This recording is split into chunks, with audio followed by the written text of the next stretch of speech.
Hockey fans, it's that time again. Admittedly, I haven't done a review of an NHL game since my first review on the channel back in 2016. At the time, I thought the game was good even though it was bare bones, except for the addition of the arcade-style mode known as NHL 3s. EA has made a habit of disappointing fans with focusing on the microtransaction aspects of popular franchise and not focusing on single-player casual content that you can sink hours and hours into without the worry of getting bored. Are there enough changes in the gameplay of this year's NHL game to make you want to step on the ice? Let's find out.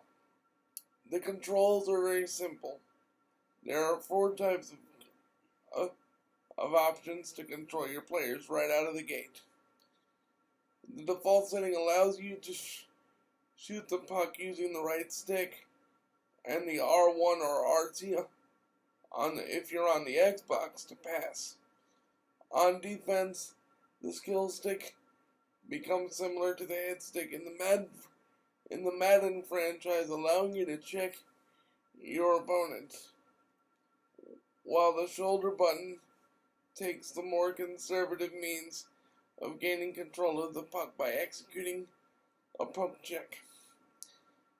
The second control scheme is known as hybrid, combining both the skill stick and the face buttons on the controller.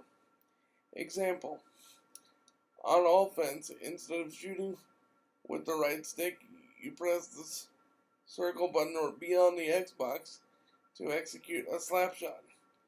Pressing the square button or the X on the Xbox will allow you to execute a wrist shot.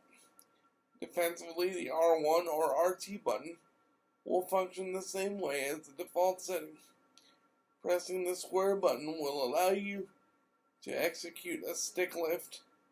Pressing the circle button or X if you're on Xbox will allow you to execute a body check, whilst pressing X or A on the Xbox will allow you to switch to the player closest to the puck.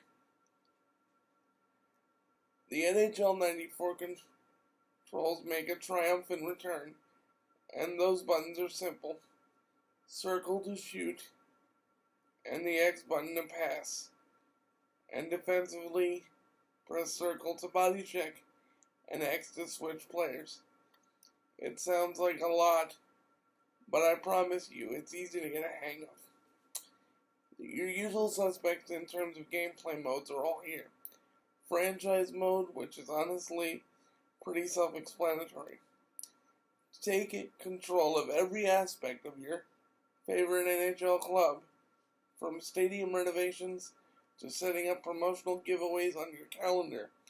It's incredibly deep, but for someone like me that only plays hockey games casually, I prefer to go straight into the season mode, where you play 82 games with your club with the ultimate goal of winning the Stanley Cup. My team hasn't won since 2003. Disappointed. I spoke about NHL 3s, and that's pretty straightforward. Pick your team, and that is made of your 3 best players, and compete against other teams in 3-on-3 arcade-style action. Very suitable for those that want to play a hockey game, but don't have the time for the full simulation experience.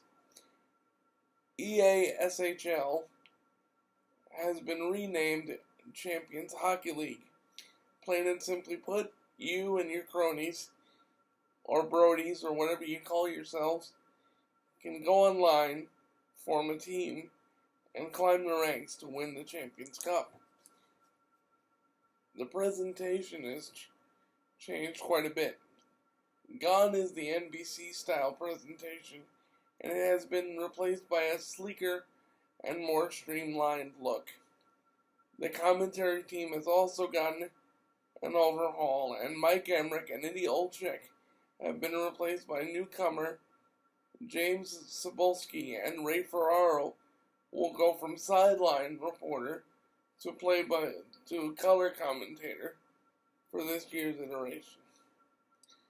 It's a welcome change because Mike Emmerich is as dull as an overused number 2 pencil. Sorry, Doc, not really. And the game is much better and more engaging because of this change. The graphics department is where this game sort of disappoints. The NHL franchise is the only franchise in the EA Sports Premier lineup to remain on the Ignite engine, while the others have moved over to the Frostbite engine. This means lighting is somewhat off, and player scans are only accurate if you're a household name. Lastly, but certainly not least, this game is accessible for everyone. NHL 20 boasts a wide array of accessibility options, from changing the puck size to color blindness options to menu narration, and finally and certainly welcomed controller accessibility options. Honestly, the best way to experience this game if you have motor issues is to use the NHL 94 controls.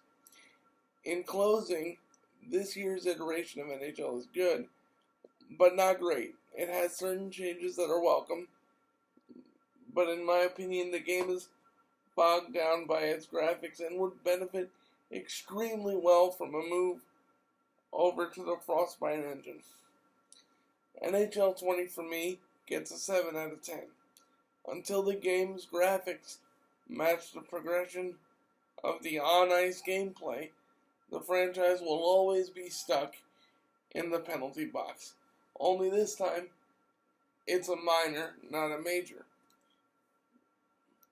It retails for $59.99 in all places you can buy video games. If you enjoyed this review, please drop a like, comment, subscribe for more, and we have plenty more to come.